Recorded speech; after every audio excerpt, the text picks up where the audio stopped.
Hey everyone, how's it going? Welcome to the NoDQ.com live recap of Friday Night Smackdown for September the 10th, 2021.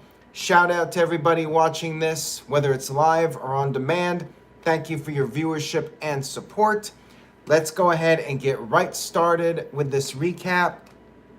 We kicked off Smackdown with a 9/11 tribute video, of course, Saturday, the 20-year anniversary of 9/11. WWE did a great job with the video package. Very well done. Pat McAfee is back on Excuse me. Need a little bit more water. Pat McAfee is back on the commentary team. Happy to have him back. He brings the energy, that's for sure. We had the Bloodline come down to the ring for the first segment. Roman Reigns said that they run WWE, they run New York City, they run Madison Square Garden. He told the fans to acknowledge him. Pointed his finger in the air. I guess that's their new thing. And the crowd was acknowledging the champ. They were doing the Roman chants. Then business really picked up.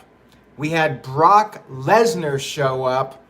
Brock Lesnar marched down to the ring.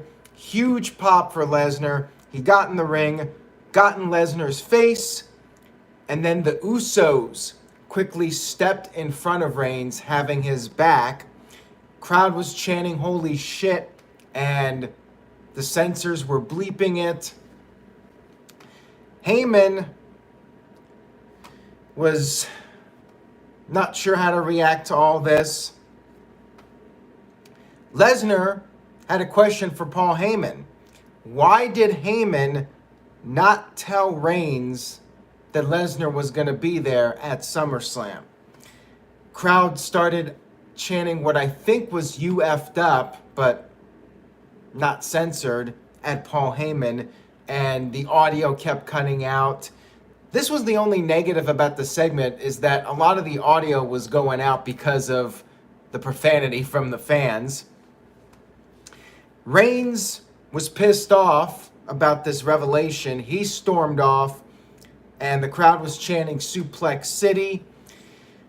Heyman and Lesnar were left in the ring, and Lesnar did his whole intro for, or should I say Heyman did his whole intro for Lesnar, and then Lesnar responded by saying that's great and all, but then asked Heyman, before Heyman gets fired by Roman Reigns, to accept Lesnar's challenge. Lesnar versus Roman Reigns for the Universal title. And Lesnar said that Heyman had 5 seconds to answer. Heyman hesitated, and then Lesnar picked up Heyman to give him the F5. That's when Roman Reigns ran back down, got in the ring, and he hit Lesnar with a Superman punch. But Lesnar recovered from that, got Reigns up for the F5, but then the Usos came in with super kicks. Lesnar, though, returned fire and took both members of the Usos to Suplex City. Roman Reigns had to take his leave and get out of Dodge. Man, what an opening segment. The crowd was red hot for this. This felt like such a big deal. So much intensity going back and forth with everybody, and Paul Heyman being there in the middle. I loved this. Excellent opening segment to the show. Matt Helms sent in a $20 super chat. Thank you for that. I very much appreciate the super chat. And I hope you're doing well. By the way, before SmackDown went on the air, Lillian Garcia did do the national anthem. That was a nice touch for the New York fans. Backstage, Paul Heyman was asked about if Roman Reigns will accept Brock Lesnar's challenge. And Heyman said that he will answer the challenge when it's appropriate. We had Sami Zayn in the ring, and we had a big 10-man tag team match. We had Sami Zayn, Otis, Dolph Ziggler, Bob Roode, and Apollo Crews against Big E, Shinsuke Nakamura, Rick Boogs, Rey Mysterio, and Dominik Mysterio. Zayn said that he loves New York, and then he introduced a very special guest, Trae Young from the NBA, and he's basically an opponent of the New York Knicks, the basketball team, and of course, as you can imagine, very much hated in the city of New York. He was getting tons of boos. He was out there representing the bad guys. Michael Wayne is a basketball guy. He says Trae Young is the new villain of New York City for beating the Knicks in the first round. Anyways, we had a fun tag team match here with these 10 guys, everybody hitting their big moves. Trae Young even got involved. He went after Mysterio, but the referee caught him, and the referee ejected Trae Young from the arena. And it was all downhill for the heels at this point. The Mysterios hit the double 619 to Sami Zayn, and then Big E hit the big ending to pin Zayn. After the match was over, Big E was interviewed. He praised the Knicks, and he also teased a Money in the Bank cash-in. Matt says in the chat room, this is the best way to use celebrities. I agree, this was good. No issues with it whatsoever. And even though I'm not a basketball guy, I thought they did a good job with it. It did not bother me at all. Greg says that the 10-man tag team match was a classic throwback house show match. Yeah, I mean, it was nothing out of the ordinary, just a fun match, fun TV match. No complaints about it. Got some people on TV, accomplished its goal. We then had a contract signing, so I've been conflicted, everybody. Do I give this show a letter grade down because of a contract signing? I'm going to give it a pass, and I'll tell you why in just a second here. So, we had Bianca Belair in the ring, no Becky Lynch. Crowd was chanting EST, and Bianca said that she doesn't respect Becky Lynch like she used to, but maybe Becky can earn back some of that respect at Extreme Rules. That's when Becky Lynch arrived, and she must have gone into Seth Rollins' closet because she was wearing this big red fur coat, had these giant sunglasses on. Somebody pointed out that she was acting like Conor McGregor, so I'll take their word for it. Probably what she was going with here, but yeah, very much reminded me of Seth Rollins. Maybe Seth Rollins is also channeling Conor McGregor with the fur coats and everything.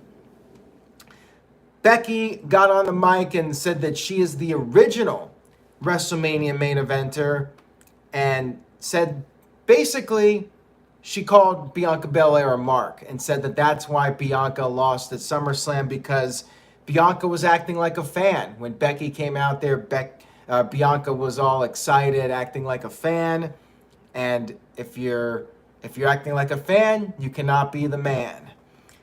Becky said that maybe she doesn't want to sign the contract, and Bianca was trying to tell her to sign it. Crowd chanted, sign it. And Becky ranted for a little bit, said that she came back last minute and was not being appreciated by the fans. She said she left her baby, and now people are cheering Bianca over her.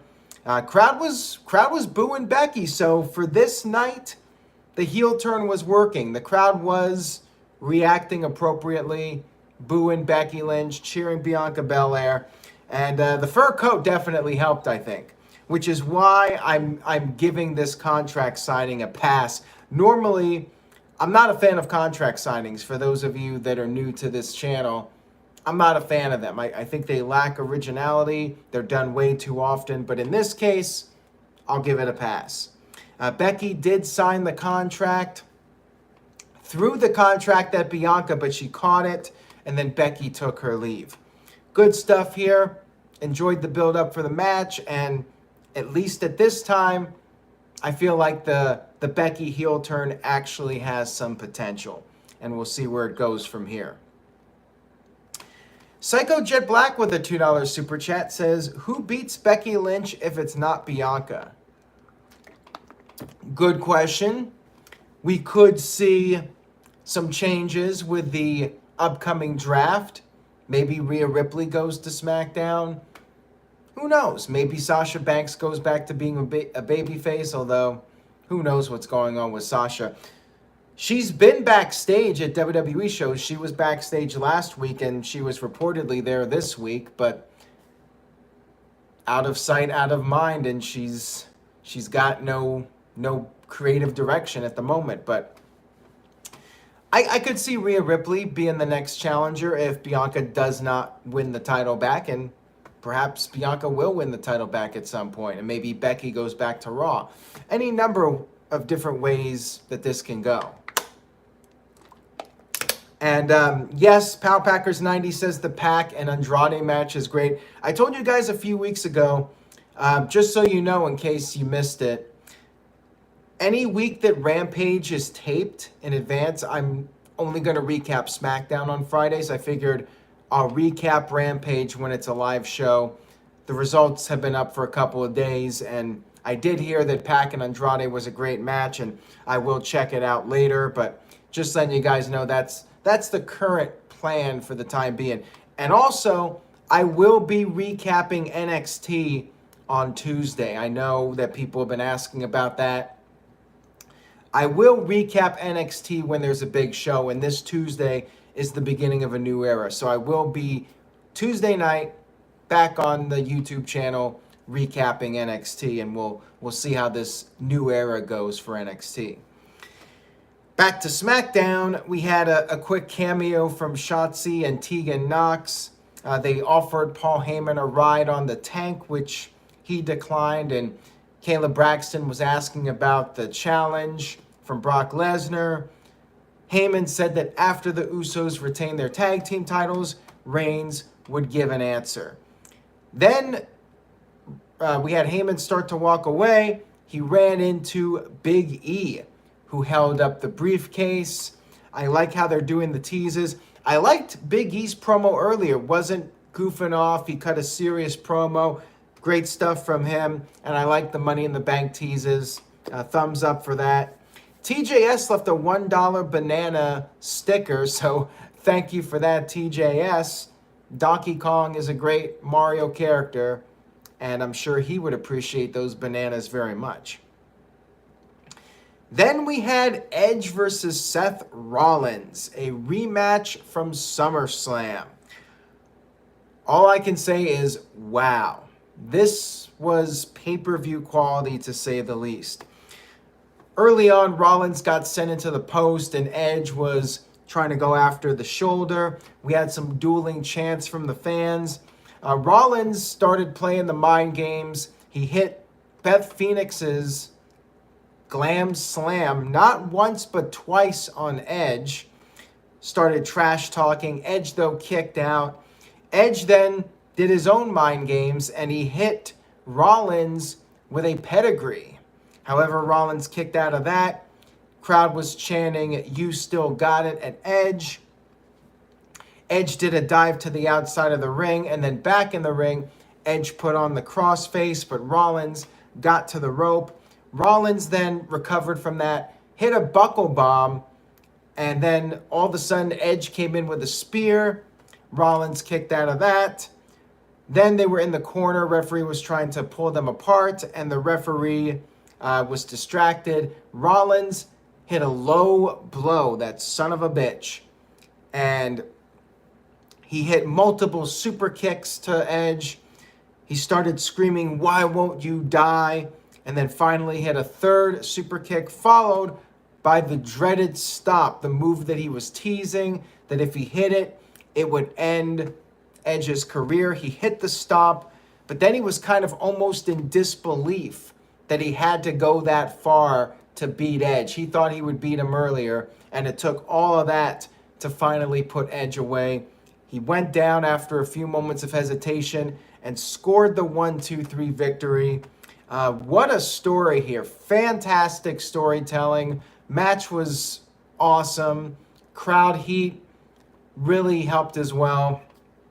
Everything about this was top tier, or S tier as the cool kids are saying now. After the match was over, the medical team came down, put a neck brace on Edge. Edge was put into an ambulance, and then Rollins was interviewed. Rollins said he doesn't know how he feels. Maybe he doesn't feel anything at all. He was just disoriented. Just everything about this, major thumbs up from these guys. Maybe, actually, I'm going to go ahead and say best WWE TV match of the year. I mean, I thought Roman Reigns versus Daniel Bryan was probably my top TV match of the year before this, but to me, this is the new one that takes the cake. You know, just everything about it, the crowd heat, Madison Square Garden, you had all of the elements coming together. Really great match here with these guys. Big thumbs up. TJS with a $1 sticker super chat sent in a banana peel that has been slipped on. Thank you for that. And Psycho Jet Black sent a $1.50 sticker with what I believe is a cat. So thank you for that, Psycho Jet Black. Matt Helms sent in a $5 super chat. Thank you again, Matt. He says, what's your favorite Edge match? Probably the TLC matches, whether it's the tag team matches like at SummerSlam 2000 or the singles match with John Cena at Unforgiven in 2006. Edge has had a lot of great ones over the years, though, so it's hard to pick one, but those are the top two that come to mind when I think of Edge's greatest moments. You know, he really had two careers, the tag team run and then the singles run. Undertaker as well, they had several great matches. I mean, Edge had great matches with a lot of people. We had Roman Reigns backstage with the Usos, and Reigns was saying, "We the ones." I guess that's one of their new catchphrases in addition to doing the finger pointing. And Reigns got in Heyman's face and was like, why didn't Heyman tell him about SummerSlam? And Heyman had no answer. The plot thickens. Psycho Jet Black with the $2 super chat says, is Edge being written off TV for the time being? Great question. Maybe for a little bit, but I feel like we're getting a rubber match. I feel like there will be one more match between Edge and Rollins to have a clear winner in the feud because they're now one apiece. And this is where I would say a Hell in a Cell match is appropriate. You know, I just wish they didn't have the pay-per-view called Hell in a Cell, although they just did it. So maybe they could do a Hell in a Cell match coming up next month. Don't know if it's going to be Saudi Arabia or maybe Survivor Series. But yeah, I think they could do a Hell in a Cell match now on a non-Hell in a Cell pay-per-view where it actually makes sense. Hell in a Cell would be a fitting end to this feud. And I do agree with Matt. He says, I hope it's at Survivor Series instead of Saudi Arabia. I agree with that. I know they do the Raw versus SmackDown matches, but I really want to see it in the States. With all due respect to the people in Saudi Arabia, I want to see it at Survivor Series, Barclays Center, New York again. You know, that's going to be a hot crowd. I think they should do it at Survivor Series, Hell in a Cell. We had the Street Profits versus the Usos in our SmackDown main event for the tag team titles. A match that I thought they were going to save for pay-per-view, but as you know, we tend to get rematches quite often in WWE. Anyways, Montez Ford went right after Jimmy, but Jay distracted Ford, giving the Usos control of the match. Eventually, the Profits made a comeback. Ford did a big dive coming to the outside on both Usos. And then Roman Reigns showed up, concerned about his boys. The Profits hit a really smooth-looking Doomsday Blockbuster. I mean, it looked picture perfect. Really well done from the Street Profits and the Usos with this spot. Jimmy kicked out of it, though. And then Jay hit a super kick to Dawkins. Jimmy hit one, and then Jay tagged in. Jay came off the top with a frog splash, but Dawkins kicked out of that. Crowd was chanting, "This is awesome." Dawkins countered with a frog splash, or he countered another frog splash attempt from the Uso, and then Ford hit his big splash, but then Roman Reigns ran in, put the guillotine on Ford, causing a disqualification. And like I said, we get rematches. We'll probably get a rematch at Extreme Rules between the Usos and the Street Profits, which is fine. You know, I'm okay with the DQ. We've seen it many times. It's nothing new, but in this case, I'm fine with it. Sets up a pay-per-view match. And then Reigns accepted the challenge for a match with Brock Lesnar, but only after he gets through with Finn Balor. And then all of a sudden, Balor's music hit, but it wasn't just Finn Balor. It was the Demon Finn Balor. Now, last week there was the little tease at the end, and they went through with it. The Demon is back.